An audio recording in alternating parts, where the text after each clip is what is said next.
Ucapan anak sulung mendiang Brigadir Esko Fascarelli dan Bribtu Rizka Sintiani menjadi sorotan. Kalimat yang terlontar dari bocah 7 tahun itu mengejutkan kakek dan neneknya. Brigadir Esko merupakan anggota Polsek Sekotong yang ditemukan tewas dengan leher terjerat tali di belakang rumahnya di Desa Jembatan Gantung, Kecamatan Lembar, Lombok Barat. Sekotong adalah kecamatan yang terletak di Kabupaten Lombok Barat, Provinsi Nusa Tenggara Barat, NTB. Pemerintah daerah menganggap Sekotong sebagai kawasan strategis untuk pengembangan masa depan Kabupaten Lombok Barat. Brigadir Esko tewas diduga dibunuh sang istri, Bribtu Rizka, pada 24 Agustus lalu. Bribtu Rizka pun kini sudah ditetapkan tersangka dan ditahan di Rutan Polda Nusa Tenggara Barat. Dari pernikahan Brigadir Esko dan Bribtu Rizka, mereka dikaruniai 2 anak perempuan. Putri pertama berusia 7 tahun atau sudah menginjak bangku kelas 1 sekolah dasar, sementara putri kedua baru berusia 4 tahun.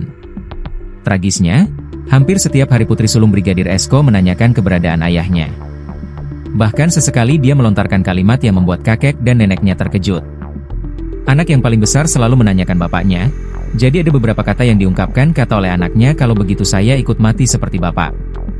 Itu luar biasa tekanan si kecil, kata kuasa hukum keluarga Brigadir Esko, Anton Haryawan, dikutip dari tribunlombok.com, Kamis, 25 September 2025. Ia menyampaikan, kedua anak tersebut kini sudah mendapatkan pendampingan psikologi. Selain itu, dalam waktu dekat Anton akan melayangkan surat kepada Kompolnas untuk melakukan gelar perkara khusus dalam kasus ini. Ini dilakukan agar kasus ini bisa terbuka secara jelas dan pihak kepolisian segera menetapkan tersangka lain. Pihak keluarga berkeyakinan pelaku pembunuhan Brigadir Esko lebih dari 1 orang. Bribtu Rizka, tersangka pembunuhan suaminya, Brigadir Esko Fascarelli, diperiksa oleh Propam Polda Nusa Tenggara Barat. Pemeriksaan propam tersebut setelah Bribtu Rizka ditetapkan tersangka dan ditahan di Rutan Polda Nusa Tenggara Barat. Bahkan Propam Polda NTB telah turun ke Polres Lombok Barat untuk melakukan pemeriksaan terkait dugaan pembunuhan Brigadir Esko pada Senin, 22 September 2025. Propam melakukan pemeriksaan terkait pelanggaran kode etik Bribtu Rizka sebagai anggota Polres Lombok Barat. Kabid Humas Polda NTB Kombes Pol Muhammad Khalid membenarkan pemeriksaan Bribtu Rizka oleh Propam.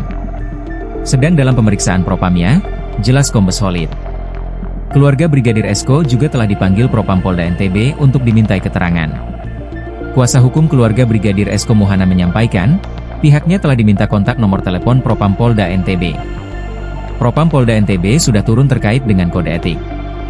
Kita bertemu sekitar Oktober 15 menit di ruangan Polres untuk memperjelas terkait dengan kode etik, jelas Muhanan. Menurut Ketua Perkumpulan Advokat Indonesia Wilayah NTB ini, pihaknya dimungkinkan akan dihubungi oleh Propam Polda NTB untuk